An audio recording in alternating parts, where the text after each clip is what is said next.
Hello everyone and welcome to the ecologics. और आज हम शुरू कर रहे हैं इकोनॉमिक्स क्लास 11th के लिए। हाँ जी बच्चों, जो बच्चे 10th बोर्ड एग्जाम देकर अभी अभी 11th में आए हैं, कॉमर्स आर्ट्स ह्यूमैनिटीज स्ट्रीम में हैं और इकोनॉमिक्स सब्जेक्ट प्रेफर कर रहे हैं, तो उनके लिए आज की क्लास है जहां मैं उनको अपने सब्जेक्ट इकोनॉमिक्स की इंट्रोडक्शन देने वाला हूं।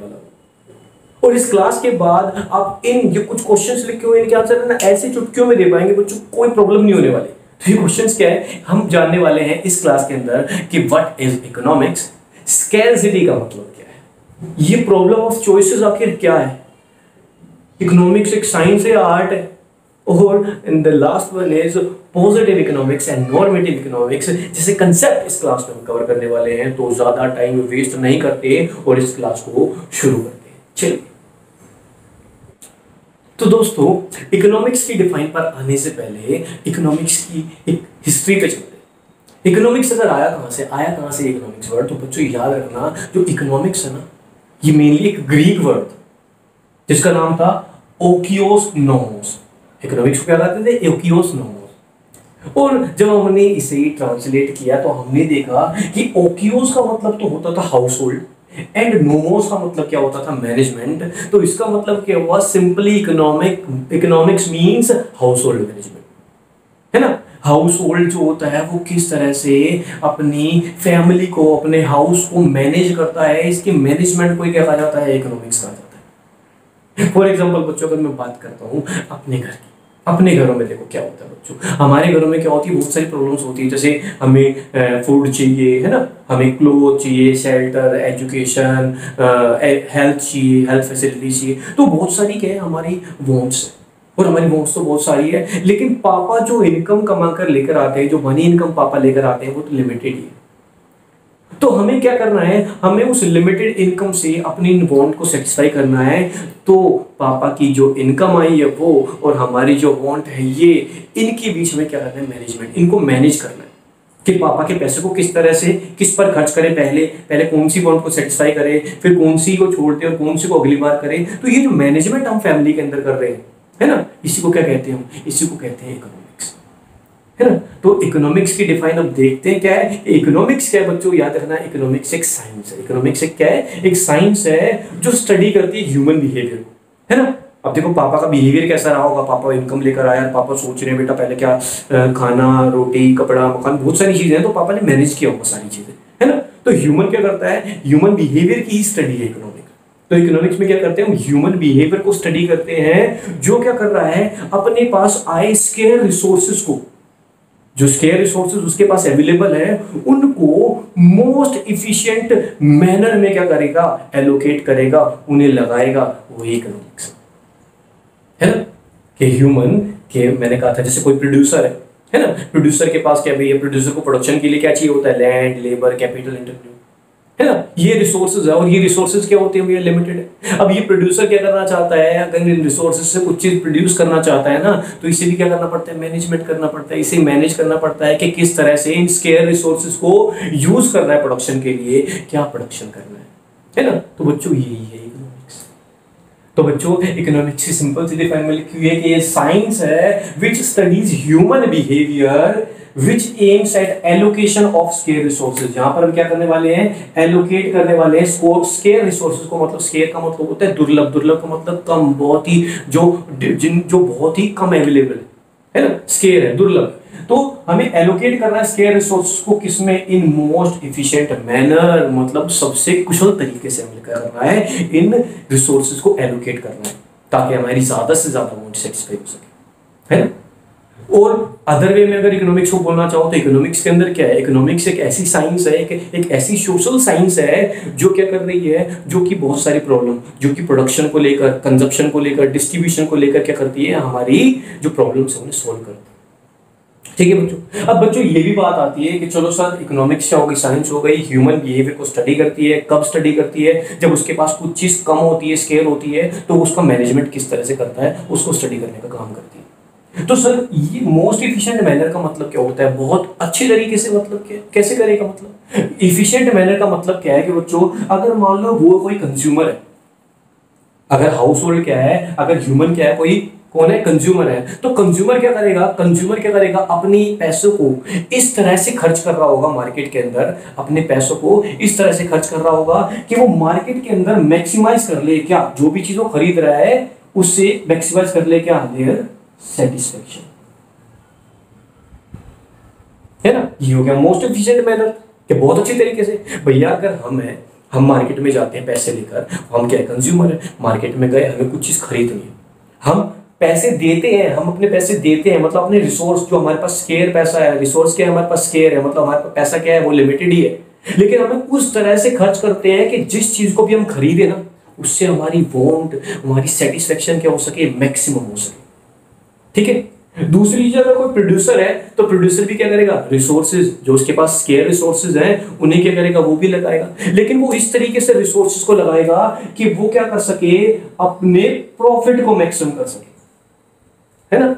अगर किसी प्रोड्यूसर के पास लैंड, लेबर, कैपिटल, एंटरप्रेन्योर, ये रिसोर्सेज है, तुम्हें पता है ये भी क्या है, ये लिमिटेड क्वांटिटी में होते हैं, तो लिमिटेड रिसोर्सेज को जब ये क्या करेगा, प्रोडक्शन में लगाएगा, तो इस तरह से लगाएगा कि अपने प्रॉफिट को क्या कर सके, मैक्सिमम कर सके। और इसी तरह से सोसाइटी भी क्या करती है, सोसाइटी भी रिसोर्सेज को इस तरह से लगाती है कि वो सोसाइटी के अंदर क्या कर सके, अपने वेलफेयर को मैक्सिमम कर सके, ठीक है बच्चों। तो इकोनॉमिक्स में क्या कर रहे हैं, हम क्या कर रहे हैं, ह्यूमन बिहेवियर को स्टडी कर रहे हैं, और ये ह्यूमन बिहेवियर क्या कर रहा है, जो उसके पास रिसोर्सेज है लिमिटेड क्वांटिटी में, जो लिमिटेड रिसोर्सेज है या स्केयर रिसोर्सेज है उसके पास, वो उन्हें इस तरह से यूज कर पा रहा है कि उनसे क्या कर सके, मैक्सिमम बेनिफिट्स ले सके। जैसे कंज्यूमर मैक्सिमम सेटिस्फेक्शन ले पा रहा है, प्रोड्यूसर मैक्सिमम प्रॉफिट्स ले पा रहा है, हमारी सोसाइटी मैक्सिमम वेलफेयर ले पा रही है ना बच्चों। तो बस यही है सिंपल इकोनॉमिक्स। अब डिफरेंट इकोनॉमिस्ट ने क्या किया है, इकोनॉमिक्स को अपने अपने पॉइंट ऑफ व्यू में एक्सप्रेस किया है, लेकिन मैं सबकी बात नहीं करता, 11th क्लास के पॉइंट ऑफ व्यू से इतना डीप जाने की जरूरत नहीं है। सिर्फ इतना याद रखना बच्चों कि अगर पूछ लिया आता है who is the father of economics, who is the father of economics, तो कौन है बच्चों, इकोनॉमिक्स का फादर कौन है, फाउंडर कौन है, अगर मैं कहूं फादर कह लो या फाउंडर कह लो, ठीक है। तो याद रखना बच्चों इकोनॉमिक्स के फादर या फाउंडर कौन है, याद रखना बच्चों वो है हमारे सर एडम स्मिथ। कौन है, सर एडम स्मिथ। इन्हें हम क्या कहते हैं, इन्हें हम कहते हैं फाउंडर या फिर फादर ऑफ इकोनॉमिक्स कहते हैं, ठीक है। और इन्होंने क्या कहा था बच्चों, इन्होंने क्या कहा था, इन्होंने कहा था कि इकोनॉमिक्स एक ऐसी नॉलेज है, एक ऐसी बॉडी है नॉलेज की, जो हमें क्या प्रोवाइड करती है, जो कि वेल्थ को स्टडी करने का काम करती है ना। इनके अकॉर्डिंग क्या था, याद रखना बच्चों, एडम स्मिथ ने क्या कहा था कि economics is nothing but study of wealth, study of, ठीक है। बस इतना याद रखना है कि हमारे जो फाउंडर थे, जो फादर थे इकोनॉमिक्स के, उनके द्वारा इकोनॉमिक्स क्या थी, उनके द्वारा इकोनॉमिक्स क्या थी, स्टडी ऑफ वेल्थ, है ना। तो बस बच्चों ये था इकोनॉमिक्स के बारे में कि इकोनॉमिक्स का मतलब क्या होता है ना। इकोनॉमिक्स का मतलब क्या है, इकोनॉमिक्स आया कहां से था, इसका ओरिजिन क्या था, उसके अलावा इकोनॉमिक्स के अंदर इफिशिएंट मैनर का मतलब अच्छे तरीके से किसी चीज को यूज करने का मतलब क्या होता है, ठीक है। इसके बाद अब बात करते हैं ये स्केयर रिसोर्सेज की बात हो रही है, तो स्कैरसिटी की बात करते हैं। इस स्कैरसिटी क्या होती है, देखते हैं बच्चों, चलिए। तो दोस्तों ये स्कैरसिटी आखिर है क्या, तो बच्चों स्कैरसिटी का मतलब सिंपल से याद रखना कि किसी चीज की अवेलेबिलिटी का कम हो जाना क्या क्रिएट करता है, स्कैरसिटी क्रिएट करता है। और याद रखना बच्चों ये स्कैरसिटी ही है जिसकी वजह से आज हम इकोनॉमिक्स पढ़ रहे हैं।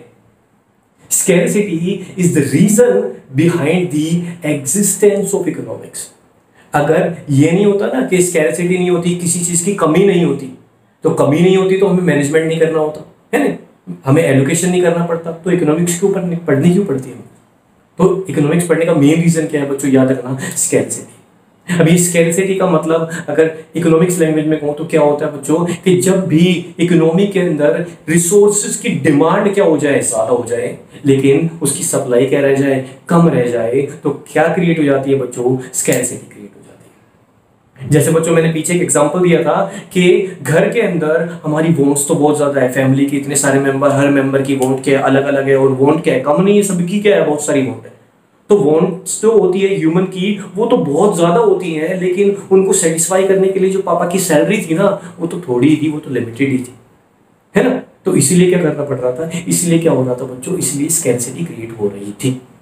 तो स्कैरसिटी क्रिएट होने के मेन 3 रीजंस होते हैं। कौन कौन से बच्चों? पहला कि रिसोर्सेज लिमिटेड है ना, कि पापा के पास जो सैलरी आई, प्रोड्यूसर के पास जो लैंड लेबर कैपिटल है, वो क्या है भैया, लिमिटेड क्वांटिटी में ही है। दूसरी चीज, ह्यूमन बॉन्ड्स आर अनलिमिटेड। भैया परिवार के अंदर जो फैमिली मेंबर थी उनकी बॉन्ड तो बहुत सारी थी, प्रोड्यूसर की बॉन्ड भी बहुत सारी है ना, तो बॉन्ड तो बहुत सारी है, बॉन्ड तो कभी खत्म ही नहीं होती। अब बिल गेट्स है, बिल गेट्स क्या है, सबसे अमीर आदमी, लेकिन क्या उसने कमाना छोड़ दिया? नहीं बच्चों, वो अभी भी कमा रहा है, क्योंकि वो बॉन्ड क्या है, वो तो अनलिमिटेड है बच्चों, खत्म ही नहीं होने वाली। और तीसरी चीज, resources have alternative uses. Alternative uses का मतलब क्या होता है बच्चों, एक से ज्यादा यूज। जैसे पापा अगर सैलरी लेकर आए थे, तो क्या सैलरी सिर्फ राशन का सामान खरीदने के लिए ही खर्च होती है? नहीं, ऐसा तो नहीं है ना। सैलरी को तो क्या कर सकते हैं, जो पापा रिसोर्सेज लेकर आए, जो इनकम लेकर आए, उससे मैं क्या कर सकता हूँ, उसे मैं राशन का सामान खरीदने पर भी खर्च कर सकता हूँ, उसे मैं अपनी एजुकेशन पर्पज के लिए खर्च कर सकता हूँ, उसे मैं कोई व्हीकल परचेज करने के लिए। तो अल्टरनेटिव यूजेस होते हैं, है ना। जैसे प्रोड्यूसर के पास कोई लैंड है, प्रोड्यूसर के पास कोई लैंड है, तो लैंड के ऊपर क्या हो सकता है, वो व्हीट भी प्रोड्यूस कर सकता है, वो राइस भी प्रोड्यूस कर सकता है, वो बाजरा प्रोड्यूस कर सकता है। तो क्या है, उस रिसोर्सेज के अल्टरनेटिव यूजेस होते हैं, ठीक है। तो इस वजह से भी क्या होती है, स्कैरसिटी की प्रॉब्लम अराइज हो जाती है। और बच्चों सबसे मेन चीज अब पढ़ने को मिलती है कि स्कैरसिटी आ गई, चलो स्कैरसिटी के बारे में पढ़ लिया। और याद रखना बच्चों, स्कैरसिटी जो है, स्कैरसिटी की जो प्रॉब्लम है, स्कैरिटी क्या करती है, गिव राइज मतलब ये जन्म देती है, किसको जन्म देती है बच्चों, स्कैरसिटी किसको जन्म दे रही है, ये जन्म दे रही है चॉइसेस की प्रॉब्लम को, ठीक है। तो इसने क्या क्रिएट कर दिया, प्रॉब्लम ऑफ चॉइसेस, है ना। जैसे प्रॉब्लम ऑफ चॉइसेस का मतलब बच्चों, प्रॉब्लम ऑफ चॉइस का मतलब डिसीजन मेकिंग की प्रॉब्लम आ गई, है ना, कि इंडिविजुअल हो गई, सोसाइटी हो गई, अब ये डिसीजन क्या लेंगे, है ना। अब जैसे मैं बोलता हूँ कि पापा सैलरी लेकर आए थे, पापा को क्या करनी थी भैया, वांट हमारी बहुत सारी थी, अब पापा को क्या करनी पड़ेगी, चॉइस करनी पड़ेगी, है ना। चॉइस करनी पड़ेगी कि कौन सी बॉन्ड को सेटिस्फाई करे पहले और किसको छोड़ दे। तो प्रॉब्लम ऑफ चॉइसेस क्रिएट हो गई, है ना। ऐसे क्या होते हैं, प्रोड्यूसर को भी बहुत सारी चॉइसेस लेनी पड़ती है कि उसे प्रोड्यूस क्या करना है ना। अभी जैसे मैंने कहा था, उसके पास लैंड था, लैंड के ऊपर वो राइस भी प्रोड्यूस कर सकता था, वो व्हीट भी प्रोड्यूस कर सकता था, लेकिन उसे क्या करना था, अब चॉइस करनी थी, क्योंकि रिसोर्सेज लिमिटेड थे, वांट अनलिमिटेड थी, रिसोर्सेज के अल्टरनेटिव यूजेस हो रहे थे, इसलिए उसे चॉइस करनी पड़ रही थी कि उसे इन दोनों गुड्स में से प्रोड्यूस क्या करना है ना। आगे सोसाइटी के अंदर क्या होते हैं, दोनों, रिचर सेक्शन भी है, पुअर सेक्शन भी है। तो प्रोडक्शन किसके लिए होना चाहिए, ज्यादा रिचर के लिए, ज्यादा पुअर के लिए, चॉइस करनी पड़ती है ना। कैसे प्रोड्यूस करना है, लेबर को ज्यादा लगा के प्रोड्यूस करे, कैपिटल को ज्यादा लगा के प्रोड्यूस करे, मतलब मशीनें ज्यादा यूज करे। तो यहाँ पर भी क्या होती है, चॉइस। तो हर चीज में क्या होता है, चॉइस की प्रॉब्लम राइज होती है, चाहे वो प्रोडक्शन एक्टिविटीज हो, चाहे वो कंजप्शन एक्टिविटी हो, चाहे वो डिस्ट्रीब्यूशन एक्टिविटीज हो, क्या करती है, प्रॉब्लम ऑफ चॉइसेस एग्जिस्ट करती है। और बच्चों ये प्रॉब्लम ऑफ चॉइसेस जो क्रिएट हो गई है, याद रखना, ये प्रॉब्लम ऑफ चॉइसेस ही क्या है, यही है हमारी इकोनॉमिक प्रॉब्लम। ये क्या है, हमारी इकोनॉमिक प्रॉब्लम, ये इकोनॉमिक प्रॉब्लम है बच्चों। हमारी इकोनॉमी को ये प्रॉब्लम फेस करनी पड़ती है, कोई भी प्रोड्यूसर, कोई भी कंज्यूमर, कोई भी डिस्ट्रीब्यूटर, उसे क्या करनी पड़ती है, इन इकोनॉमिक प्रॉब्लम को फेस करना पड़ता है। मतलब उसे किसी न किसी फील्ड में आके, किसी न किसी टाइप पे आके उसे क्या करनी पड़ती है, चॉइसेस की प्रॉब्लम को फेस करना पड़ता है, ठीक है बच्चों। तो मैंने क्या बताया आज आपको, मैंने बताया स्कैरसिटी का मतलब क्या होती है, जब रिसोर्सेज की डिमांड ज्यादा हो जाए, सप्लाई कम रह जाए।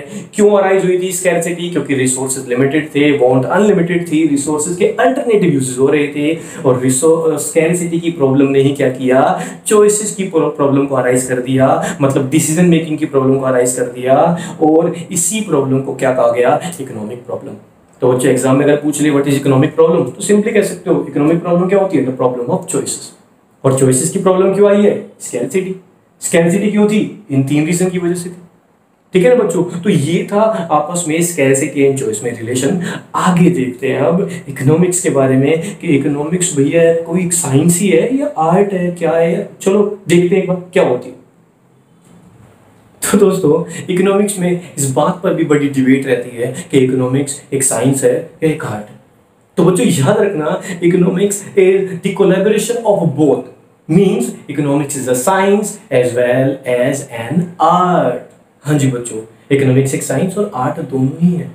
कैसे बच्चों, ये साइंस कैसे? देखो साइंस आपको पता है, साइंस आपने पढ़ी है, 10th तक पढ़कर भी आया हुआ। साइंस के अंदर क्या होता है? साइंस के अंदर हम क्या करते हैं, बहुत एक फैक्ट होते हैं, उन फैक्ट्स को क्या करते हैं, ऑब्जर्व करते हैं, एक्सपेरिमेंट करते हैं, उनके ऊपर मेथड्स अप्लाई करते हैं, है ना। ये सारी चीजें हम किसमें करते थे? हम करते थे साइंस के अंदर। हम बहुत सारे फैक्ट्स को कलेक्ट करते थे, ऑब्जर्वेशन एक्सपेरिमेंट करते थे। तो बच्चों यहाँ पर साइंस क्यों है? क्योंकि इकोनॉमिक्स के अंदर भी ऐसा ही होता है। इकोनॉमिक्स के अंदर भी सर्टेन असम्पशन बनाई जाती है ना। उन असम्पशन के बेस पे, ऑब्जर्वेशन के बेस पे क्या किए जाते हैं? बहुत सारे लॉज बनाए जाते हैं, है ना। बहुत सारे मॉडल्स क्रिएट किए जाते हैं, प्रिंसिपल्स बनाए जाते हैं, है ना। तो ये सारे किसमें किए जाते हैं? इकोनॉमिक्स में किए जाते हैं। तो इकोनॉमिक्स भी क्या है? एक साइंस ही है, क्योंकि इकोनॉमिक्स के अंदर भी साइंस की तरह बहुत सारी ऑब्जर्वेशन के बेस पे लॉज होते हैं, मॉडल्स होते हैं, प्रिंसिपल होते हैं। एग्जांपल की बात करूं, for example elasticity of demand. Example की बात करूं ना, elasticity of demand. Elasticity of demand हम मेजर करते हैं, है ना। इलास्टिसिटी ऑफ डिमांड क्या मेजर करता है भाई? ये मेजर करता है कि प्राइस की वजह से डिमांड में कितना चेंज आया है, और ये चेंज की रिस्पॉन्सिवनेस को मेजर करने के लिए हमें वही क्या करना है? हमें कलेक्ट करना पड़ता है फैक्ट्स को। फिर क्या करना है? हम इसे एक्सपेरिमेंट करना है, इसे एनालाइज करना है, इसके ऊपर रिसर्च करनी है, और उसके बाद क्या करना है? हमें उसकी डिग्री, रिस्पॉन्सिवनेस को क्या करना है? मेजर कर लेना है ना। और साइंस में भी हम ऐसे ही करते थे। बट एक चीज याद रखना बच्चों, कि जो हमारी इकोनॉमिक्स है, इकोनॉमिक्स जो है, इकोनॉमिक्स हमारी, economics is not an exact science. मतलब एग्जैक्ट साइंस नहीं कह सकता मैं इकोनॉमिक्स को। हाँ, इकोनॉमिक्स एक सोशल साइंस है, लेकिन ये एक एग्जैक्ट साइंस नहीं है। मतलब ये फिजिक्स की तरह है और केमिस्ट्री की तरह साइंस नहीं है। केमिस्ट्री की तरह एक एग्जैक्ट साइंस नहीं है, क्योंकि इनके जो रिजल्ट होते हैं ना, वो बिल्कुल फैक्ट होते हैं, यूनिवर्सल ट्रूथ होते हैं। लेकिन ऐसा इकोनॉमिक्स की कंडीशन में मैं बिल्कुल भी नहीं कह सकता। ठीक है, तो इतना समझ में आता है कि इकोनॉमिक्स एक साइंस है। क्यों है? क्योंकि इकोनॉमिक्स में भी क्या होता है? साइंस की तरह बहुत सारे लॉज, मॉडल्स, प्रिंसिपल होते हैं, जिसके बेस पर इसको मेजर किया जाता है। दूसरी तरफ आर्ट क्यों है बच्चों? बच्चों मैंने कहा, मैंने लॉज बनाए, मॉडल्स बनाए, प्रिंसिपल बनाए, लेकिन लॉज, मॉडल, प्रिंसिपल बनाने से क्या होता है? इन्हें अप्लाई करना, इन्हें अप्लाई करना एक आर्ट है, कि किस जगह पर कौन सा मॉडल अप्लाई होगा, कौन सी थ्योरी अप्लाई होगी, कौन सा लॉ अप्लाई होगा। यही तो क्या है? आर्ट है बच्चों, है ना। तो applicability of these laws, models, theories, principle is an art. ठीक है बच्चों, तो इसलिए कहता हूं कि इकोनॉमिक्स एक साइंस भी है और इकोनॉमिक एक आर्ट भी है। साइंस के अंदर हम इन चीजों को क्रिएट करते हैं, लेकिन आर्ट के अंदर हम इन्हें अप्लाई करते हैं कि किस तरह से इन्हें अप्लाई करना है। ठीक है बच्चों, आगे एक चीज और बताया तो बच्चों, जब मैंने कहा कि इकोनॉमिक्स क्या एक साइंस है, कौन सी साइंस है? सोशल साइंस है। इकोनॉमिक्स क्या है? सोशल साइंस है। तो सोशल साइंस की याद है बच्चों, अगर आपने याद रही हो तो सोशल साइंस दो तरह की होती थी, positive and normative. Positive science and normative science. और इसी तरह से इकोनॉमिक्स भी जो है ना, वो एक सोशल साइंस है। इसलिए इकोनॉमिक्स के अंदर भी, इकोनॉमिक्स को भी दो पार्ट में कैटेगराइज कर सकता हूं। एक क्या हो सकती है मेरी? Positive economics. बच्चों कौन सी हो सकती है? एक हो सकती है मेरी पॉजिटिव इकोनॉमिक्स, क्योंकि क्या थी? पॉजिटिव साइंस होती थी। ठीक है, और दूसरी तरफ क्या हो सकती है मेरी? नॉर्मेटिव साइंस, का मतलब नॉर्मेटिव इकोनॉमिक्स। ठीक है बच्चों, तो पॉजिटिव इकोनॉमिक्स, नॉर्मेटिव इकोनॉमिक्स। अब हमें करना है कि इन दोनों के बीच में डिफरेंस क्या होता है, कि क्या होती है पॉजिटिव इकोनॉमिक्स और क्या होती है नॉर्मेटिव इकोनॉमिक्स। तो चलिए बात करते हैं। तो दोस्तों, here are some differences between positive economics and normative economics। हमने अभी भी देखा था कि इकोनॉमिक्स का एक सोशल साइंस है, और सोशल साइंस के बीच पे हम इकोनॉमिक्स को भी दो कैटेगरी में डिवाइड कर सकते हैं, पॉजिटिव एंड नॉर्मेटिव इकोनॉमिक्स में। तो पॉजिटिव इकोनॉमिक्स का मतलब क्या होता है बच्चों? याद रखना, एक ऐसी ब्रांच है इकोनॉमिक्स की जो रियलिटी, फैक्ट्स को, डाटा को स्टडी करती है। ठीक है, वो कौन सी है? Positive economics. जहां पर फैक्ट की बात हो रही है, जहां पर डाटा के बेस पर फैक्ट की बात कही जा रही है, रियलिटी की बात कही जा रही है, कौन सी इकोनॉमिक्स है? Positive economics. नॉर्मेटिव इकोनॉमिक्स जहां पर फैक्ट की बात नहीं हो रही, जहां पर ओपिनियंस की बात हो रही है, जहां पर वैल्यू जजमेंट्स की बात हो रही है, जहां पर राय दी जा रही है, ऐसा होना चाहिए, वैसा होना चाहिए, ऐसा, है ना। तो ये सारी किसमें आती है? नॉर्मेटिव इकोनॉमिक्स में आती है। दूसरी चीज बच्चों, एग्जांपल, जैसे एग्जांपल से क्लियर होता है कि पॉजिटिव इकोनॉमिक्स के अंदर क्या होगा। जैसे मैंने एग्जांपल दिया कि inflation in India is increasing at a rate of 2% per annum. Fact, reality, data पे बेस्ड, है ना। फैक्ट कहा जाना है तो क्या है? पॉजिटिव इकोनॉमिक्स की स्टेटमेंट है बच्चों, है ना, क्योंकि यहाँ पर रियलिटी की बात की जा रही है, यहाँ पर फैक्ट की बात की जा रही है। जबकि आगे एग्जांपल नॉर्मेटिव का देखो तो क्या लिखा है, government should increase taxes to reduce inflationary pressure, कि गवर्नमेंट को इन्फ्लेशनरी प्रेशर को कम करने के लिए टैक्सेस को बढ़ा देना चाहिए। देखो ये शुड चाहिए तो मतलब ओपिनियन दिया जा रहा है, यहाँ पर राय दी जा रही है, फैक्ट नहीं है। ऐसा होगा या नहीं होगा हम नहीं जानते, लेकिन यहाँ पर ये हो रहा है, ये हमें पता है। वहां पे ऐसा होगा या नहीं होगा मुझे नहीं पता, क्योंकि वो तो ओपिनियन, गवर्नमेंट बढ़ाएगी या नहीं बढ़ाएगी हमें नहीं पता, है ना। तो याद रखना तीसरी चीज क्या है कि ये क्या बताता है, ये बताता है कि एक्चुअल में क्या हो रहा है, what actually is the statements of positive economics. Positive economics हमेशा बताएगा कि एक्चुअल में क्या हो रहा है, जबकि नॉर्मेटिव इकोनॉमिक्स क्या बताएगा कि क्या होना चाहिए। भैया मेरी राय में तो ऐसा होना चाहिए, ऐसा नहीं होना चाहिए, वैसा होना चाहिए ना। तो पॉजिटिव इकोनॉमिक्स क्या होती है, what should be, ought to be. जब भी तुम देखोगे ना ये व्हाट शुड बी या व्हाट ऑट टू बी, अगर should be ought to be जैसी लाइंस यूज हो रही है स्टेटमेंट के अंदर, जैसे ऊपर वाले में शुड बी यूज हुआ है ना, तो ये किस में आती है बच्चों, ये नॉर्मेटिव इकोनॉमिक्स में आती है, क्योंकि यहाँ पर ओपिनियंस और वैल्यूज की बात हो रही है। आगे बात करें कि स्टेटमेंट की, तो याद रखना बच्चों कि पॉजिटिव इकोनॉमिक्स की जो स्टेटमेंट होती है वो ऑब्जेक्टिव्स होती है, वो ऑब्जेक्टिव स्टेटमेंट्स होती हैं, जबकि नॉर्मेटिव की सब्जेक्टिव स्टेटमेंट्स होती है। अगला डिफरेंस क्या है, टेस्ट।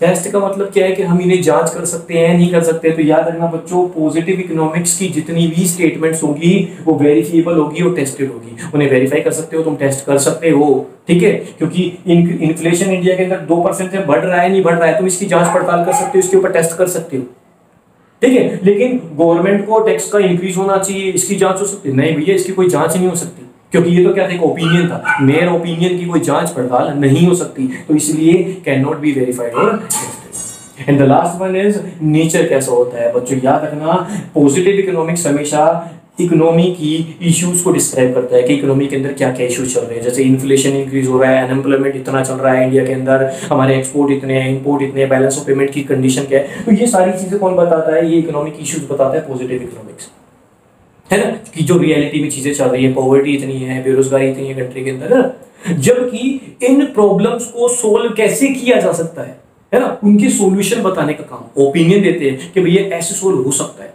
ये प्रोग्राम इनिशिएट करके हम इस प्रॉब्लम को सोल्व कर सकते हैं। अनएम्प्लॉयमेंट को दूर करने के लिए हमें गवर्नमेंट को ये वाला प्रोग्राम अपनाना चाहिए, पॉवर्टी को रिड्यूस करने के लिए ये करना चाहिए, है ना, इन्फ्लेशन को कम करने के लिए ये करना चाहिए। तो यहाँ पर क्या होती है, ओपिनियंस और वैल्यू के बेस पे उनका सॉल्यूशन ढूंढने की कोशिश की जाती है।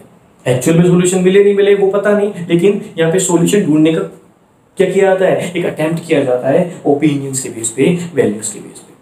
तो बच्चों ये थे कुछ references positive and normative economics में, और हम कर रहे थे इंट्रोडक्शन टू इकोनॉमिक्स का पार्ट 1। पार्ट 2 में हम फर्दर इससे आगे बढ़ेंगे और देखेंगे इसमें क्या क्या है। और जाने से पहले बच्चों अगर वीडियो पसंद आई हो तो लाइक, सब्सक्राइब और अपने दोस्तों में शेयर कर देना, ताकि उनको भी ये नॉलेज मिले और वो भी एग्जाम में अच्छा अटेम्प्ट कर पाए, है ना। तो चलिए चलते हैं, जय हिंद जय भारत, मिलते हैं पार्ट 2 में अगली क्लास में।